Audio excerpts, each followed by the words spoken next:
Welcome to Life on Earth. Welcome to Life on Earth. Welcome to Life on Earth. Well, hello there, you good people, and welcome to Life on Earth. Today, oh my gosh, June 9th, 2022, the 52nd episode of Life on Earth with Robert and Amy Nasir. And we got to talk. We got to talk about Sam Harris, but first, hello, Jennifer. Hello, Equal to Reality is in the chat. I need to know in the chat, everybody who's watching right now, is this show silly? Are we jokesters? Are we too lighthearted for serious philosophy? You know, people are trying to save the world right now, and we were accused recently. Yeah. Well, on the social networks, but in the Leonard Peikoff Appreciation Group, so a serious group. I know. I see the unsigned 32-bit individualist is in the house. Hello there. Good to see that you're. We don't always catch you. You don't always catch us live, so I appreciate that. Yeah. Okay, got a comment.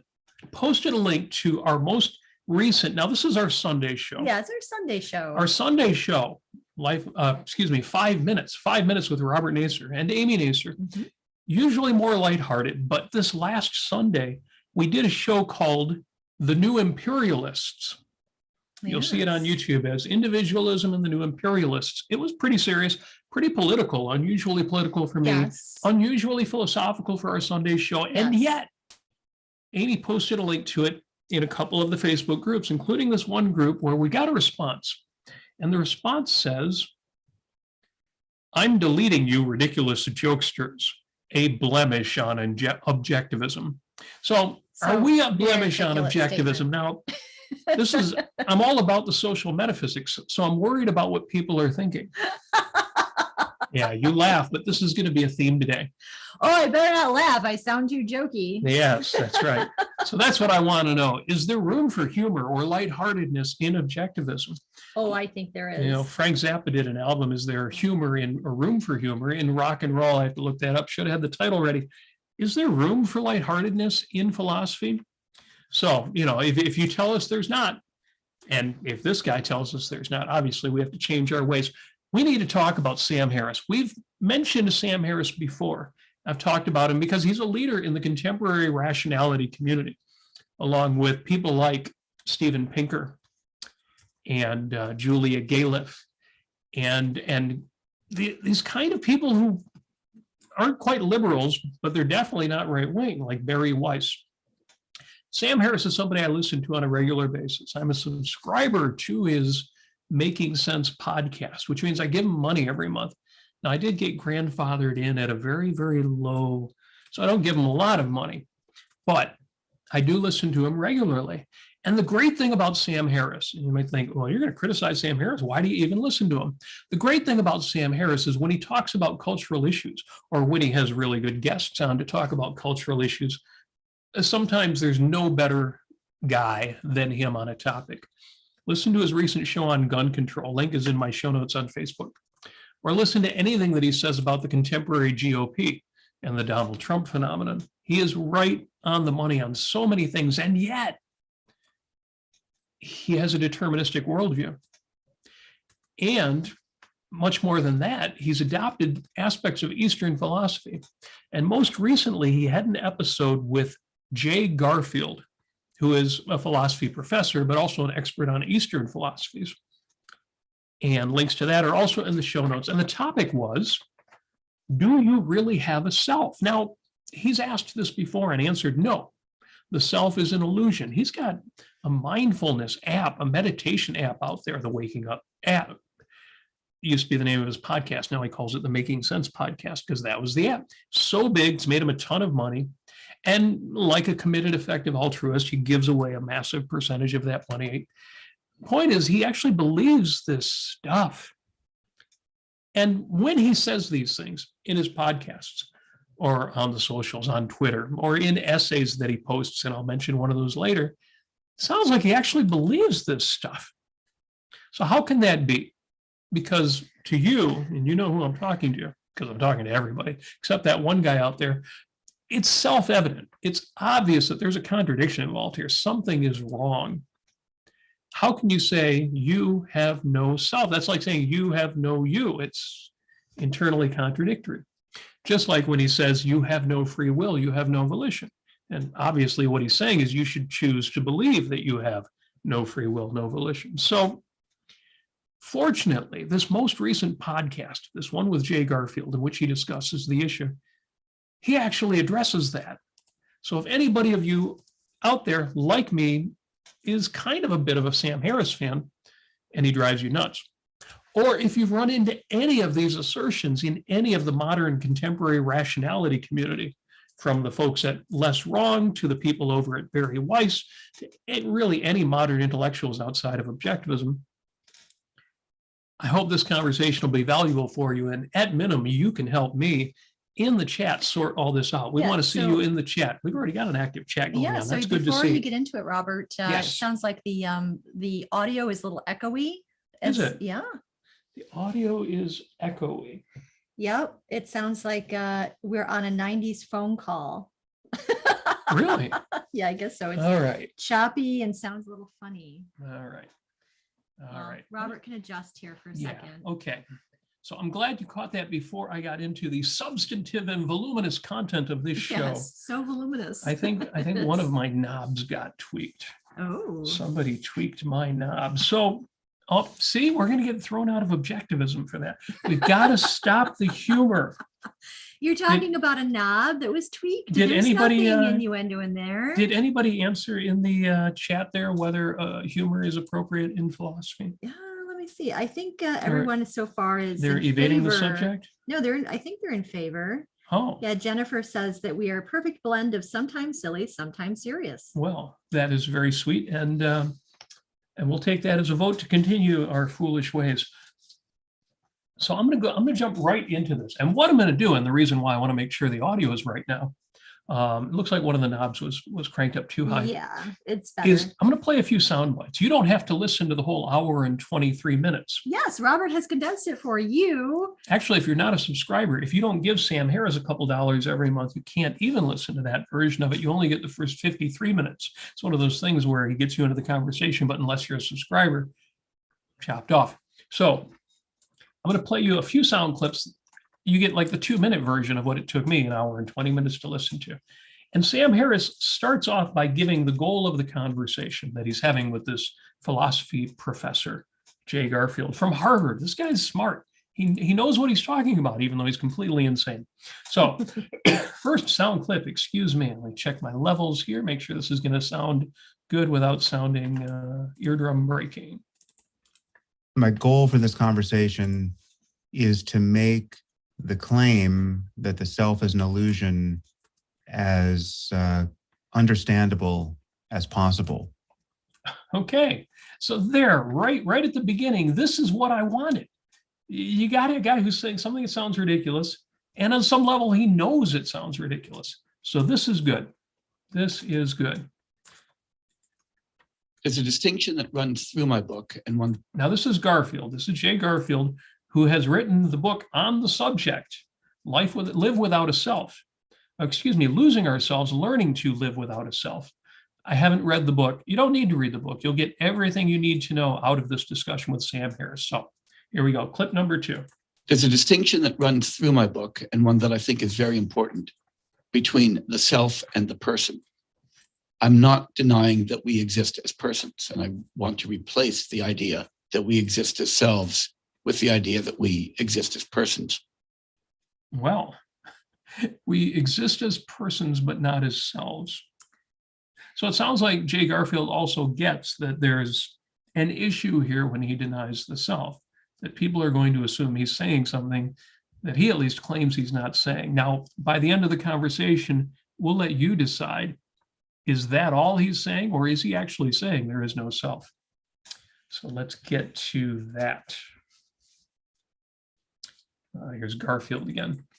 The second thing to say is that when I think about illusion, I tend to think of this in a very Indian way. And in most Indian philosophical traditions, including the Buddhist tradition, an illusion is always defined as something that exists in one way, but appears in another way. Now that kind of sounds like cheating. It does sound like cheating. When you say something's an illusion, you're usually saying it doesn't actually exist. But all Right. he's saying is Well, it doesn't exist the way you think it exists.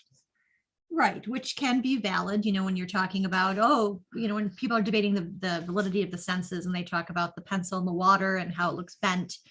And then they can then resolve that by logical inference, scientific, scientific speaking. So that sounds valid, except That he's going to say that so long as you continue to think of yourself as a self, you are falling for the illusion. And so I'm not, does he ever define what a person is? Not directly. Right. He's using the person as the larger concept Yeah. of you. And the distinction isn't between a person that doesn't exist or does exist, but between a self that does or doesn't exist. What he means by person will be clear momentarily. Mm-hmm. So what do I mean by a self? I mean by the self, the thing that we kind of instinctively, atavistically think that we are. The me that owns my body, the me that stands behind and owns my mind. All right, there's a lot to unpack there. First of all, atavistic means like primal, or like primal instinct sort of thing. Yeah, that without you really thinking about it. Instinctually think, Then you can't help thinking that Yeah. there's a self there. and then We all make this mistake What until is you've talking learned these about? higher truths. right. And so okay, that goes along with this whole wooey irrational philosophy that he's talking about so far. Because there are no instincts, first of all, in human anything meaningful anyway. Now there's a kernel of truth. There's a reason why this comes up. And there may even be, for some of you out there, there may be some wisdom you can pull from this. There was for me. Part of figuring out when people are wrong, why people are wrong, in what ways people are wrong is, well, why would they believe this? Or why would anybody fall for this? And is there some wisdom, even if it's not directly in what he's saying? So this is where it gets interesting. We're going to jump to... Well, before you do that, yeah. because he also talks about this being behind your being. Yes. Yeah. Well, that's what All we're going right. to get to. All right, let's do it. But yeah, that idea that, well, we'll get to that in just a moment. Incidentally, we're 12 minutes in here, so I'm going to say real quick, thank you to Jeff Bannister, who is in the super chat for Yes. $5 Canadian. Thank you. Put in a super chat. Your comments, your questions in the chat get extra attention. If you ask a question, we will be sure to answer it. Anything you put in the super chat supports the ARCUK, the Ayn Rand Center, United Kingdom. And of course, if you are a member of the ARCUK, which you can become at aynrandcenter.co.uk, click membership at the top or just go /membership. You will also be supporting, and this is where the money comes from. It comes from you, comes from all the supporters, comes from the members, comes from, this is what makes it all happen. So thank you for that, Jeff. Apollo Zeus is in for £2, which is worth more than $2 American, or $2 Canadian. So that's extra special, but Jeff put in $5 Canadian. So even with the conversion, he's got you beat. I don't know if you want to be second best there. No, seriously, thank you for that. You can also become a member of the ARCUK's YouTube channel, and you can even do after the fact super chats, what they call super thanks. Super thanks after the fact. Right back into the subject though, because I don't want to lose, I wanted to get that in, but I don't want to lose our train of thought. You will see, it gets interesting here. Clip number 5. Listen to this.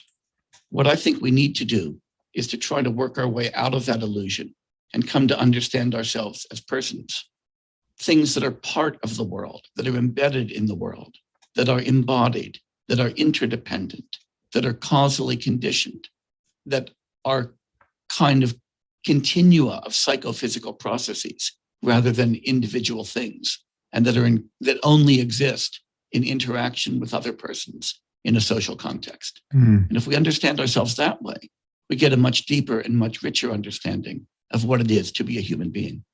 Now I see two things going on here. Yeah.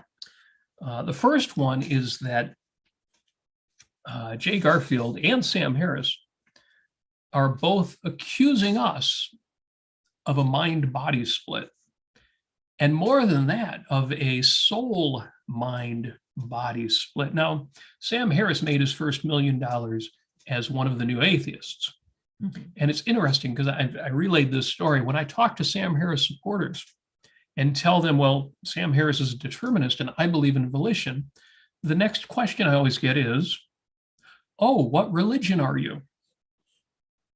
Because to people in this community, at least some of them, believing that you have choice, the faculty of choice, volition, you have free will, that's religion. That's got to be mystical. But what's interesting is they're just assuming that anybody who doesn't already agree with these Eastern Orthodox philosophies, these ideas from Buddhism, this notion that there's not a separate self, is falling for the mind-body split or the mind-body-soul split. And the second thing that's interesting about this, where Jay Garfield says, well, what I think we need to do is try to work our way out of that illusion. Okay, well, if it's an illusion, and we'll talk about that, because there is an illusion he's talking about, and there's something we can all learn from it. But where does he go with that? Work our way out of the illusion and come to understand ourselves as persons. Okay, well, persons sounds like individuals, right? Things that are part of the world. Okay, well, we exist in the universe. Things that are embedded in the world. Okay, this is starting to sound kind of social. That are embodied, that are independent. Okay, we're good with that. That are constantly conditioned. Okay, so you can see this is starting to go a little bit wrong. And it's very modern, this idea that the answer to subject-object dualism, the idea that you are passively taking in the world without having any effect on it as you go, the idea that the answer to that is this kind of, well, I won't give the punchline, but the idea that, yeah, we're all thinking we're totally isolated. And Jay Garfield wants us to get out of that. This was brought up recently by Lee Pearson in one of the discussions, one of his Wednesday night discussions after his show on Clubhouse. And there's an important point. Again, there's an important point behind a lot of this. There's an important point that one of the things that people miss in figuring out the validity of the senses is that when you sense things, you actually interact with those things. It's two-way. And we think of ourselves as strictly an observer and not part of what's happening. Yeah, like you're behind glass. But if you really want to validate the senses, not just philosophically, which Ayn Rand does so brilliantly, but in terms of physics, the advice that Lee Pearson gives, and I know Harry Binswanger also has enormous respect for this particular philosopher, is James J. Gibson. And James Gibson's book, The Senses Considered as Perceptual Systems, although that's a long one. Jay County recommends also an ecological approach to visual perception, which you can see focuses on that. Again, the answer to the validity of the senses in philosophy has already been given. In terms of physics, it's understanding that as we receive, so we interact with the world. And that is how you make sense of what the senses do. So I'm going to jump to the next clip and you will see the payoff here. Most people don't feel identical to their bodies. They feel that they have bodies. They feel that they're appropriating the body from some position of subjectivity, very likely in the head, right? They feel like a locus of consciousness and attention and will. This connects us to the perennial debate about the nature of free will. And it's that inner homunculus.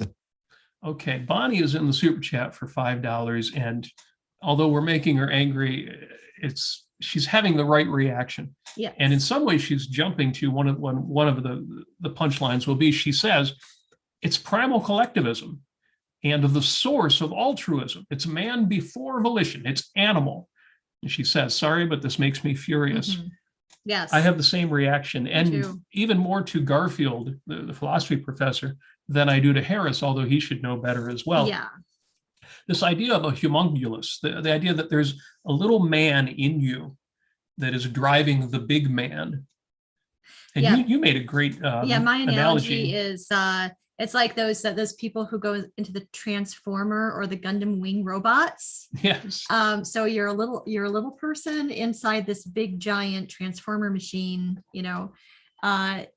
so yeah, and my first thought about that was, it was the first cause argument, so is there a brain inside the homunculus, or is there Is there a little man is inside there- the little man? is there it's like Russian nesting dolls or something like that? And then Robert and I started talking about, turtles all the way down. Yes, it's So- turtles all the way down. It just doesn't make any sense.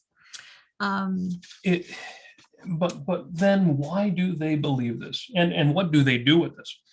And in what ways can you explain it, and can you arm yourself against it? Yeah. So, and it's funny because Sam Harris is like, yeah, let me see if we can't ground this in the experience of our listeners. Yeah, he gives examples. He says, this is something I've done at many points before in discussing meditation. But I think it's important to make this visceral. The self I believe in is simply the person, right? The whole person. And the person would be right to say that, but he would not be honest about the nature of most people's experience. See, Sam Harris is accusing us of being simplistic and not being honest about this. Virtually every person's experience, and I would allege his experience as well. And here he's talking about Dan Dennett, another determinist philosopher, which is that of being kind of a passenger in the body of a sort. You just describe where you are, but most people don't feel identical to their bodies. Again, you've got this idea that there's a you inside driving your body, but you are not your bodies. It brought to mind Christopher Hitchens, the quote from his book, Mortality.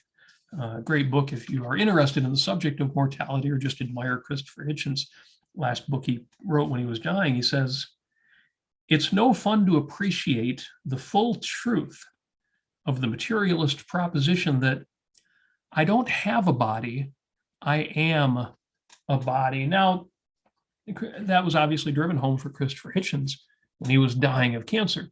Mhm. All of us have had that experience, not of feeling disconnected from our body, which happens to people. You think, my body is uncomfortable and I wish it wasn't, or man, I hate my body. I weigh 10 pounds more than I wish I did. Or there are different ways in which we can talk and think about ourselves as being alienated from our bodies. But I don't think that's the norm. And I don't think these insights from Hitchens and Garfield are the answer. And I'll tell you why that is. Let me play the next clip here, this one from Harris. Virtually everyone seeks to have a better experience in life, to get out of the position of always looking over your own shoulder and being abstracted away from your experience, but rather to have experiences that are so good and compelling that you're unified with them. And then we call these experiences flow experiences or peak experiences, those moments of unself-conscious unity with an athletic performance or an intellectual engagement or pure pleasure. Exactly. That is what is the counterexample to what these guys are talking about. They're using it as an example of what we should seek and why we should get out of this idea of thinking of ourselves as having a self, a detached self. But how many of you spend a lot of time feeling that sense of alienation or detachment? I'm sure it's out there. I know that it's out there. It's a psychological condition, and it's even a casual mistake we make day to day. But really, how common is that failure of mind-body integration? Certainly within the objectivist community, we know better philosophically. We know better explicitly. Yeah, I mean, there are some, psychosis, alienation, and people who have that issue. Oftentimes, it's resolved by actually going out into the world and being efficacious, finding a goal that you want to attain and actually attaining it, or calling people that you want to call, whatever it is, reaching out into reality. But the idea that they're making the assumption that everyone feels this way, everyone has this problem of alienation, and often enough that they blame the idea of a self on it. That very idea. It's interesting. Bonnie says in the chat, they believe it because no one, not even objectivists, has identified volition for what it really is. We say volition is choice. Choice is a volitional act, but it's not volition. And Bonnie is being very exact. She is right. Volition is actually pre-choice. It's the act of focusing. It's not even the choice to focus. because choice implies I'm choosing between two alternatives. And this is more fundamental. It's the very act of choosing, see, there we go again, of doing the thing that is focusing. It's in a sense, it's not a choice, and in the sense that it's not a choice between things. There is no choosing between things until you've chosen to engage your mind. You know, and the where this Buddhist guy, this Jay guy is coming from, you know, he's not looking to objectivism or Ayn Rand to try to figure out and entangle these thoughts. Sam Harris isn't either. And they're just referencing things, like what is it, Hume or something like that, and in other, you know, in Buddhist philosophy. And yeah, well, remember, most philosophers still think Hume was right. Right. But it's gosh, this stuff could be so much less murky, less dark, less confusing anyway. Hey, everybody, if any modern philosophers are listening to us right now, please come on, reach out to us and let us help you.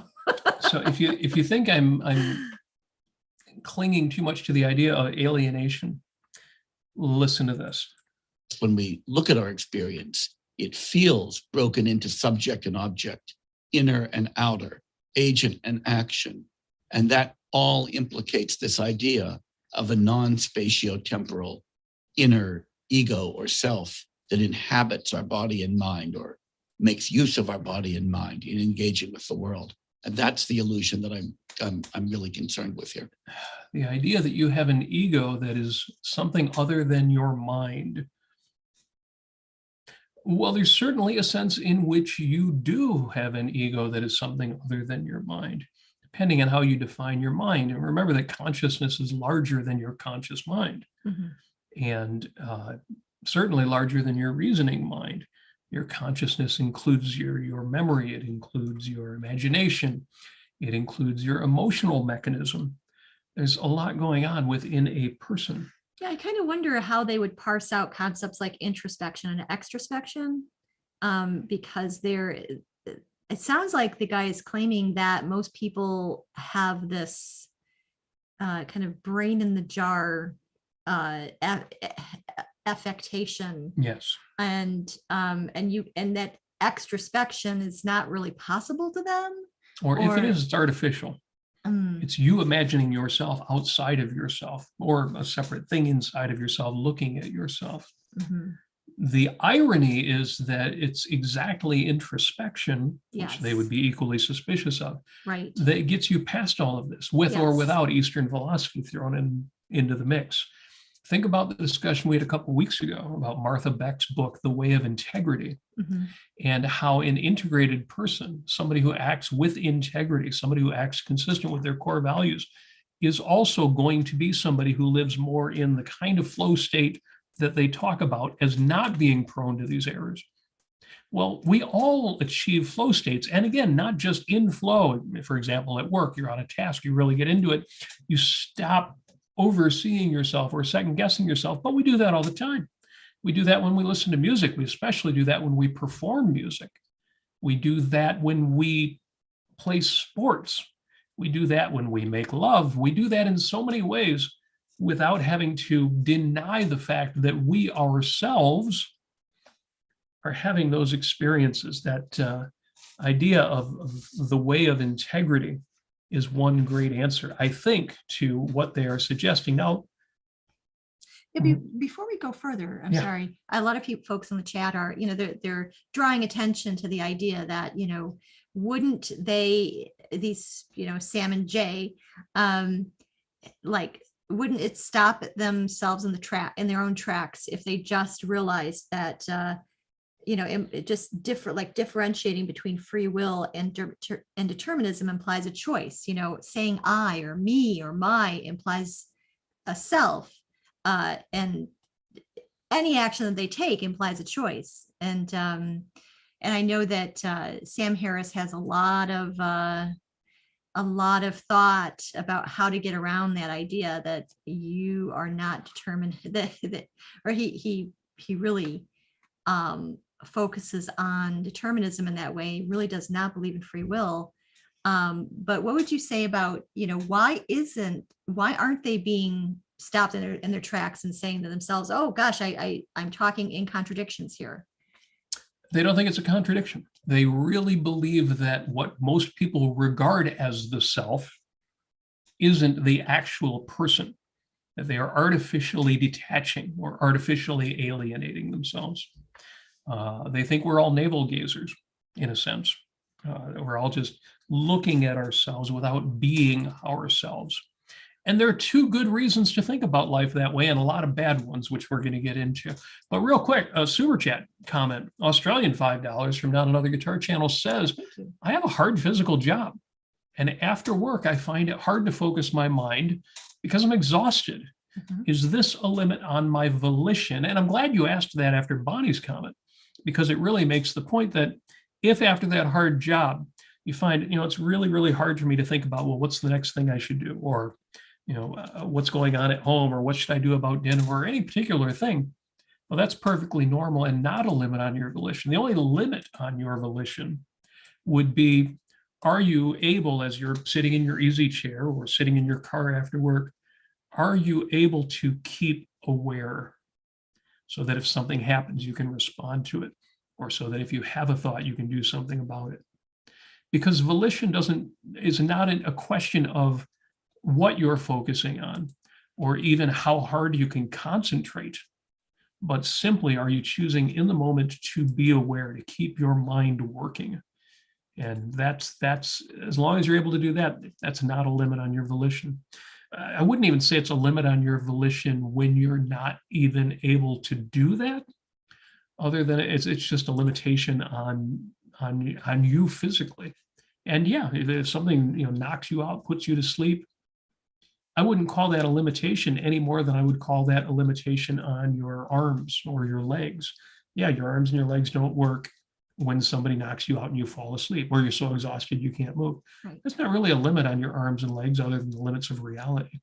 So I Mhm. wouldn't say it's a limit on your volition that you got so exhausted it put you to sleep or put you in a daze. It's a limit on your ability to concentrate. It's a limit on your energy. But as long as you can be there and present and responding to anything that's got to be responded to, that is no limitation on your volition. Yeah, and then if an emergency happened, say, you would get right up and you would automatically, not automatically, but you would see Yep. that there's some sort of danger out there. If there is a fire in your house or something like that, you're going to get up, obviously. And again, there's going to be limitations even then, but that's not a limit on your volition, Right. not on the faculty of choice, not on that basic, I say faculty of choice, there I go, confusing the two again, on the faculty of volition, on the fact that in any given Yes. moment, you focus or you don't. And then given your choice to focus, the faculty of choice is simply, what am I going to focus on? When am I going to focus? What are going to be my priorities? What are the thoughts I'm going to have? Am I going to direct my consciousness in a specific direction? But that's post-volition. Volition comes first. First, you have to start thinking. It really gets to be a complicated topic of, well, then how do I engage that in a particular direction? How do I then get to choice? But for more on that, you'd have to talk to Harry Binswanger and Lee Pearson. Yeah. Join some of those Wednesday discussions or Meeting of the Minds if you're part of the HBL on Sunday afternoons, Yes. because that may be above our pay grade, unless I do some more reading from How We Know. Although if Bonnie was on here, I'm sure she would be able to tell us. If we because had she Bonnie is, on the microphone, Bonnie live, she would be able to help us state that much she more is clearly, a I am super sure. fan girl of Volition. Oh yeah, because she's the as queen of sharp as Volition. anybody out there on it. So we're going to get to the payoff here. And well, Yeah. as I mentioned before, there's really a couple of them, but let me give this next sound clip. We talked about how they're giving a sense of, they think the norm is alienation. The norm is we think of ourselves separately from our body, even separately from our minds, as if there was a third person watching it all. Now That- that that- I don't get. that's- That sounds kind of like somebody is having a mental illness there. Well, but think about it. When you're just churning, for example, when you're anxious, or when you're upset about your Yeah. physical condition and you feel detached from it, Right. you feel like not so much I am my body, but I've got this body. That is a thing, and it's not uncommon. Right. I mean, there isn't it real before you do it though. There is, say for instance, if somebody's having a panic attack, one of the techniques that you can use psychologically is to look at yourself from an aerial view or a bird's eye view, sitting down on the couch having a panic attack, and that you look at it like you try to focus part of your mind away from what you're experiencing, and then you try to look at yourself scientifically, and that basically, that I think is just another way to focus and to choose what thoughts are happening in your mind are, what the content of your mind is at the time. Sounds right, but it's getting into those difficult topics. Yes. That the body's got a better handle on. Real quick here, our unsigned 32-bit individualist says God made the universe. Well, then who made God? And wouldn't the thing that made God be part of the universe anyway? We told you before, it's turtles all the way down. It's just turtles, The or tortoises, depending on the who Earth you're sits talking on the to. back of 4 elephants, and Yeah. the 4 elephants stand on the back of a giant tortoise. Mhm. And then, the It's true. next thing that happens is a kid comes along and says, well, what's this tortoise standing on? And the answer is it's turtles all the way down. So, and Jennifer Lineberger points out, well, my brain is in a skull. Did you know there's a skull inside There's a your skull head? underneath my face meat. Oh, Oh my my God. But that, I'm only laughing about that because it's similar to the point Sam Harris regularly makes, which is a lot of us think of ourselves as having a place. And most of us think of it as kind of a spot, behind our forehead, between our eyes. And I think we do that metaphorically, but that's only an aspect of the fact that we use vision as a primary sense. All of us know I'm not here. Thinking of myself as here has some value, and there are things I can do psychologically using that feeling, but we all know it's a feeling. We all know that consciousness does not have a location. Even if consciousness could be fully explained in terms of the brain, it's still not the case that consciousness is located here inside of my skull. The concept location does not apply to consciousness, and it doesn't not apply to consciousness. Consciousness is an attribute of an individual. Yes. So it's in relation to the position of my body, but consciousness itself does not have location. Another one that Harry Binswanger could explain better than me. So Okay. Where do they go with this? Yeah. Where would you go with this idea that, well, too many people think of themselves as detached? And add to that the fact that Jay Garfield keeps going back to, well, but we are in the world and we are in a society. Here we go. Very often, the self-illusion functions as a kind of foundation for moral egoism that I think can be extraordinarily corrosive. Mm. It also can be the foundation of a lot of moral reactive attitudes that can be very corrosive. Reactive attitudes like blame and anger, where we take other people to be selves acting freely and forget about the kinds of causal relations in which they're implicated. Okay, so two Ellsworth things I have to Toohey. touch on here, Ellsworth Toohey, yes. First, obviously, you can see there's an issue here when Garfield is suspicious of what he calls moral egoism as a corrosive influence. But I'm going to set that aside for just a minute, because what I want to jump to is this notion, this common reactive attitude like blame and anger, where we take Mhm. other people to be selves acting freely Like, and forget about the kinds of causal relationships in which they're implicated. yeah. I told you there would be some valuable lessons in this episode. Here's a valuable lesson for you. Kernel of truth in that observation is this. There's a failure mode, a mistake that we can make, that I can make, that you can make, everybody except that one guy out there.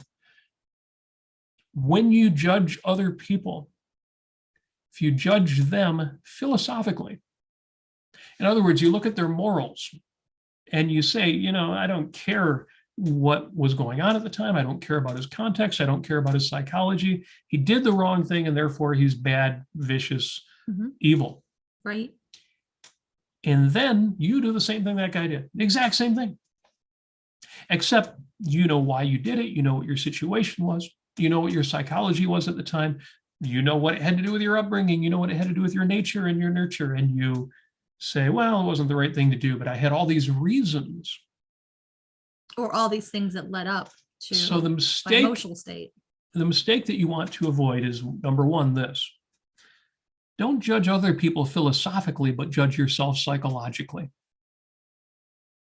The other mistake you can make is the opposite. You excuse everybody else because you understand all the things that happen. Oh, yeah, but something made him that way, or somebody made her do that, or all these influences had an impact on that person.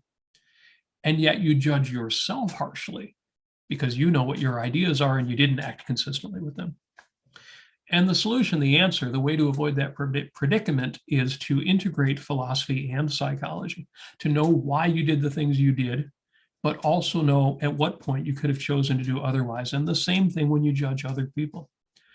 It's why we are more impressed when somebody goes to college and graduates and he came out of hard times. He was poor or had a dysfunctional family. And it's not that we don't think the other graduate who was born in a rich family and had all sorts of great relationships and everything, because that was hard too. We just admire people who got through difficult times a little more. And the same thing in terms of condemnation. It's not that we let a criminal off the hook because he had a rough upbringing or because somebody pressured him to steal the thing or murder the guy or whatever it was. But we do understand it. And we say, well, he did the wrong thing. But this other guy who did it simply to be vicious and cruel and malicious is even worse. So again, false alternatives all over that one. Right. And you see that in one of Sam Harris's other essays, which I've spoken about on our other show. And I'm going to discuss this one real quick. Don't have any sound clips. It was printed as an essay, but it's short. Free will.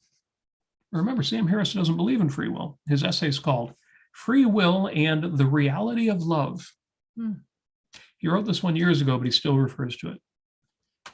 And he says in this one, first of all, I'd like to address the common charge that is simply self-contradictory to talk about the illusoriness of free will while using words such as choice, intention, decision, deliberation, and effort. Okay, he gets there's a contradiction there. Great.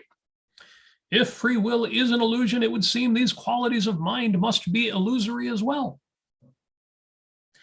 But then Sam Harris says this, well, in one sense, this is true. It would perhaps be more precise to speak of apparent choices.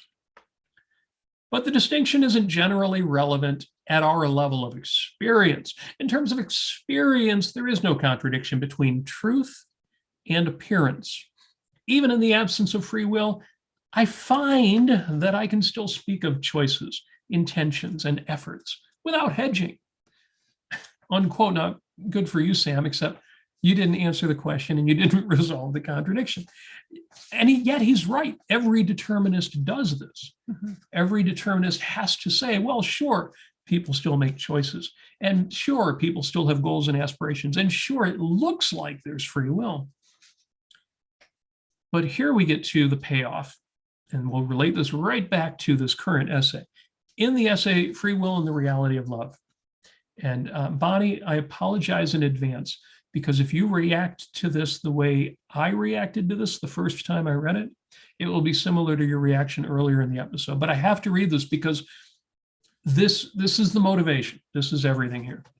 Sam Harris writes, what many people seem to be missing is the positive side of these truths, the deterministic truths.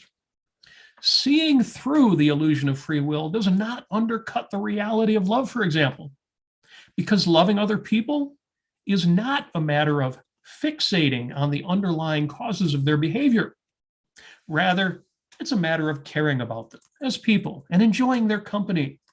We want those we love to be happy, and we want to feel the way we feel in their presence.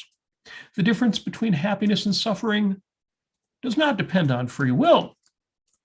In loving others and in seeking happiness ourselves, we're primarily concerned with the character of conscious experience. That sounds it's like some gobbledygook that Ellsworth Toohey thought up. Well, it's like your dog loves you and he doesn't have free will. But wait, there's a flip side here. Because remember, there's a motivation for this kind of stuff. If that didn't sound chewy-like enough. Hatred, this is Sam Harris. Hatred, however, is powerfully governed by the illusion that those we hate could and should behave differently. Now, here's one he steals right out of Ayn Rand's The Metaphysical and the Man-Made. We don't hate storms, avalanches, mosquitoes, or the flu. And we might use the term hatred to describe our aversion to the suffering these things cause us, but we are prone to hate other human beings in a very different sense. Okay, get this. True hatred requires that we view our enemy as the ultimate author of his thoughts and actions. Love demands only that we care about our friends and find happiness in their company. It may be hard to see the truth at first, but I encourage everyone to keep looking. It is one of the more beautiful asymmetries anywhere. I would say it is one of the most vicious things I've ever read anywhere. Yes. Can you imagine? Ayn Rand gives a great example, an example against the idea of altruism and people who say that love is sacrifice.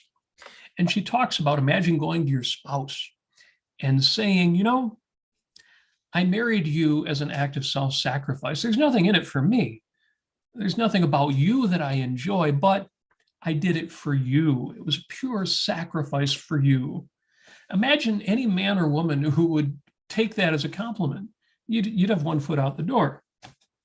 It's just horrible. But Sam Harris is saying the same thing and saying this is a good thing, that you don't love people for reasons. Side of this poison. As if you're saying to people, I love you because of what you just happen to be. It's not any choices you made, because of course people don't make choices, but you happen to be something that gives me the feeling we call love. It's the most bizarre thing that you can say, this supposed asymmetry, this beautiful asymmetry. There can be love, but there can't be hate. Because hate requires you have a reason to hate. Love, it's just whatever the circumstances are, you like it. Now, how does that relate to the present discussion? I have just two more sound clips here. And Apollo Zeus says, I feel for Harris's wife. I can't even imagine. What would you say to your spouse if you don't believe in free will? You look great tonight. It's a good thing that you happened to do the things that you did that led to you looking the way you do. You happened in a good way tonight. As hypersocial beings, which we are, and which we've evolved into that kind of status, we don't only find ourselves inseparably embedded in the physical universe, we find ourselves inseparably embedded in a social universe. A social universe. That almost sounds like, and I shouldn't use that sarcastic tone of voice, but well, you tell me, I'll play one more clip and you tell me what concept that used to be used a lot in the Objectivist newsletter. Does this sound like to you? One more clip from Jay Garfield on Sam Harris's show. I'm interpreting myself in terms of a language that's socially constituted. I understand. I have to say, he's saying he interprets himself in terms of language. Language is social, of course. You didn't make up the language. Forget the fact that you had to learn it firsthand and understand it firsthand and apply it firsthand. But forget all that. Language is social.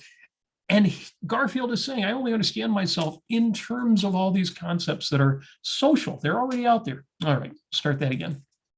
I'm interpreting myself in terms of a language that's socially constituted.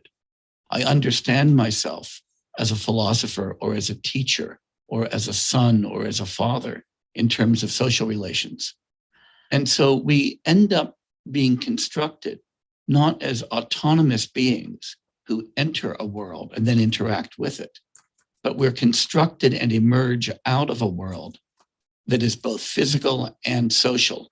And everything we are reflects that fact and reflects that constant interdependence and that dynamic interplay between our bodies and the physical environment around us, between our psychological states and the psychological states of others. And you just can't understand who we are without that.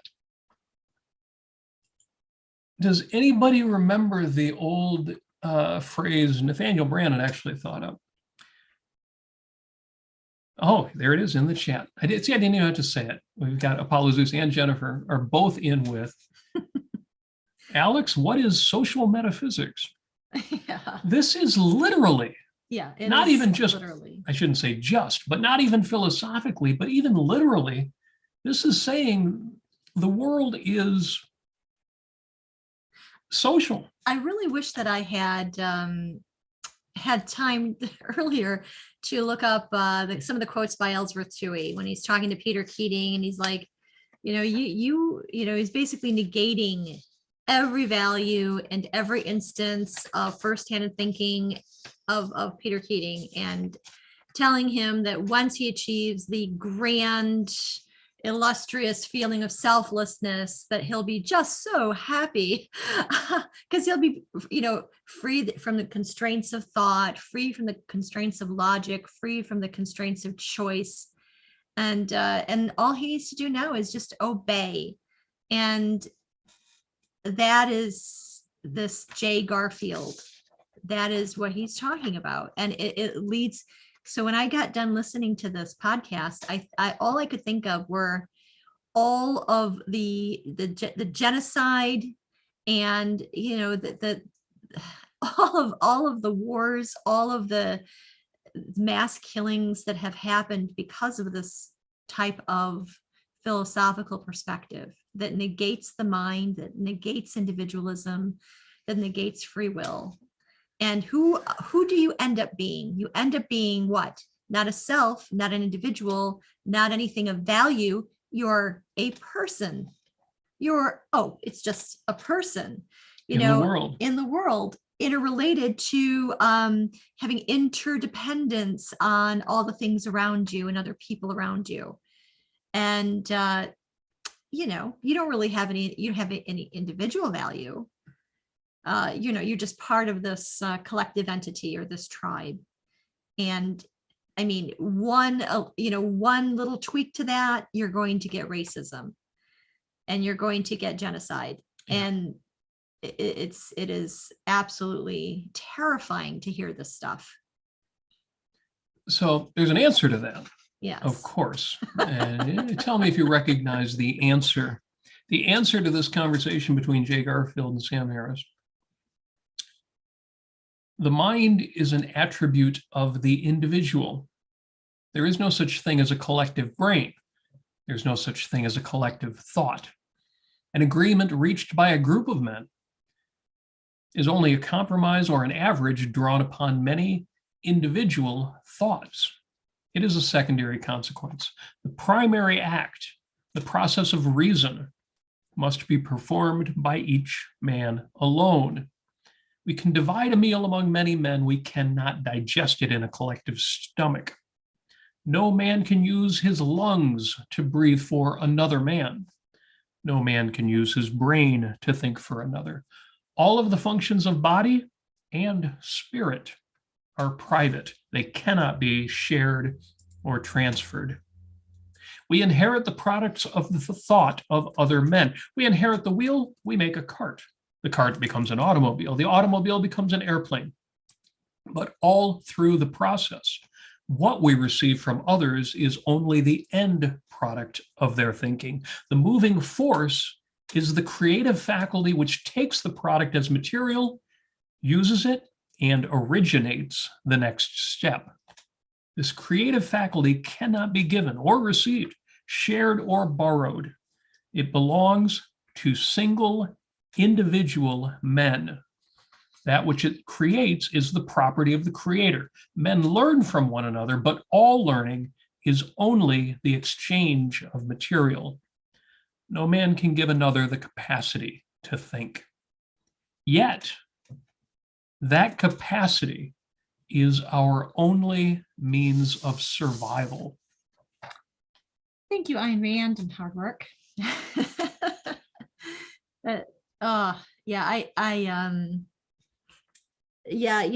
Kathleen, she's in for £5. Thank you so much. She says it's so easy to dress up gobbledygook and sciencey sounding words and make $1 million these days. Thanks for wading through that muck for us. You're welcome. Well, if I could dress up some gobbledygook and make $1 million, I would do that. But you I'd know, settle for $1 million. but this stuff dates all the way back to Plato, and Yes. and And then that- it goes and to that- Kant, And then that it leads to goes- the question that I asked last week, Mhm. which is, did Plato know what he was doing? In the sense we would talk about now in modern times, did he know that by advocating the philosopher kings, again, go back to our Sunday show, link is in the show notes on Facebook if you haven't seen it, and you decide if we were too irreverent to be serious objectivists. But the question we asked, among others, was, did Plato mean it? Did he know it? Did he know, oh yeah, I'm going to be a blemish, a destroyer in the philosophical history of the world? Or did he really believe and was doing his honest best to figure things out? And if that's possible, how much moral condemnation does a Jay Garfield deserve, or even a Sam Harris? It's a challenge. It's a challenge for me to even decide, do I want to keep giving this guy a couple bucks a month to be subscribed to his podcast? Or is that, I mean, the amount of money I give him is trivial. It's not material support, but even that sanction, just being one more guy signed on for that. Mhm. It's a real question. Well, here's some nice quotes from Ayn Rand, actually from Galt's speech. The self you have betrayed is your mind. Self-esteem is reliance on one's power to think. The ego you seek, that essential you, which we're talking about, which you cannot express or define, as they did not, would they just said it's a person, you are a person, is not your emotions or inarticulate dreams, but your intellect, that judge of your supreme tribunal, whom you've impeached in order to drift at the mercy of any stray shyster you describe as your feeling. And there's a little bit more. Yourself is your mind. You renounce it and you become a chunk of meat ready for any cannibal to swallow. So my takeaway point for you in this episode, if you, like me, encounter these ideas, and not just from Sam Harris, there are other thinkers out there, even people you might respect, who are determinists and who are mind-body dualists. The mistake that Sam Harris is making, if it is a mistake, is believing that we are all just that kind of dualist, or in the religious case, triplist, that we all are alienated from our bodies, that we don't have the Hitchens wisdom of realizing not that we have a body, but that we are a body and a mind. The mistake of thinking that there's a little me sitting in my head or behind my eyes running this machine that is not me. Sam Harris assumes we all do that because there are cognitive mistakes that we make that imply that, or perspectives people have that suggest that. Those are simple philosophical errors or ways in which people still need to learn. And the answer is not Eastern philosophy, even though that gets a lot of people there. That's his first mistake. His second mistake is just obvious motivated reasoning. It's obvious in his essay, Free Will and the Reality of Love, when he suggests, well, you can love people even without believing in free will, but you can't hate them. And because he doesn't want to hate people. He doesn't want there to be hatred. He thinks violence could be solved. Most of the people in prison shouldn't even be there. None of them are morally culpable because morality in terms of free will doesn't exist. We hold a moral code as an expediency, in the same way that animals treat each other well because it's their instincts. We should be able to do as well. That's his other mistake, is motivated reasoning for a kind of utopia that doesn't match the facts. And then the vicious part of it is this social metaphysics, Right. this social nonsense that says that because we don't realize our engagement with the world is two-way, that the world is reacting to us as we're reacting to the world, therefore we don't appreciate our social responsibilities.